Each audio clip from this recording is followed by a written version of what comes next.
Chacun a une mission unique dans ce monde. La raison de l'importance cosmique de chaque personne est que chaque personne est absolument unique. Nous pouvons percevoir cette vérité. Nos yeux, ne voyant qu'en surface, nous ne remarquons habituellement que les talents et capacités exceptionnelles. Parfois, nous cherchons même le succès à l'extérieur de nous-mêmes, alors qu'en réalité, il est en nous. Le judaïsme voit les choses différemment. Chacun est unique, autrement il n'existerait pas.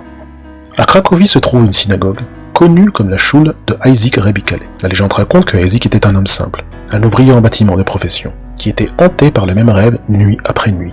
À savoir que sous un certain pont de Prague était enterré un immense trésor qui appartiendrait à quiconque le déterrerait. Au premier abord, Isaac tint le rêve pour absurde. Mais au bout d'un moment, il en fit une obsession et pouvait difficilement dormir la nuit. Bien que sa femme lui dît d'oublier cette idée folle, il décida qu'il devait se rendre à Prague pour trouver le trésor. Ainsi un jour il prit quelques provisions et partit pour Prague. Quand Isaac avait la chance de trouver une carriole sur le chemin, il y montait, autrement il marchait à pied, s'arrêtant à la tombée de la nuit pour dormir à l'abri des arbres. Après plusieurs semaines, Isaac arrivait à Prague et chercha le pont qu'il avait vu dans ses rêves. Mais hélas, la police patrouillait constamment la zone et il n'y avait aucun moyen pour lui qu'il puisse creuser. Des jours durant, il rôda près du pont en espérant que peut-être les policiers arrêteraient un moment leur patrouille, lui permettant ainsi de creuser pour trouver le trésor. Finalement, l'une des patrouilles de police s'approcha de lui. « Pourquoi rôdes-tu constamment à côté de ce pont ?»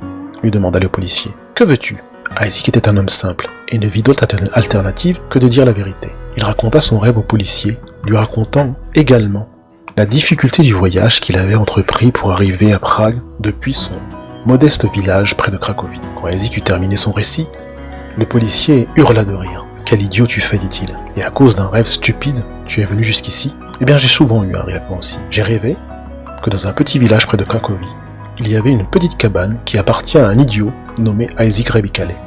Et dans cette cabane se trouvait un trésor extraordinaire. Crois-moi mon ami, il n'y a pas de trésor pour toi ici. Anéanti, Isaac rentra chez lui, pour trouver qu'en son absence, les plans qu'il avait ébauchés avant son départ étaient devenus réalisables. Ses espoirs de construire une grande maison, finalement réalisés, car le prix du bois avait considérablement chuté.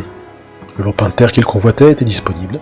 Le meilleur de tout, sa femme avait appris qu'elle attendait un bébé. De toute cette fortune, les projets d'Isaac fleurirent. Et il put construire non seulement une grande maison pour sa famille grandissante, mais aussi une nouvelle synagogue, plus grande pour sa communauté. Il considérait la construction du temple comme une mitzvah, en retour pour la précieuse leçon qu'il avait apprise. Ni la fortune, ni la célébrité, ni le prestige, ni quoi que ce soit d'extérieur ne peuvent nous donner plus qu'un bref sentiment de satisfaction. Aussi idiot que cela puisse paraître, le seul vrai bonheur durable est en nous-mêmes, qui tristement et trop souvent le dernier endroit où nous le cherchons.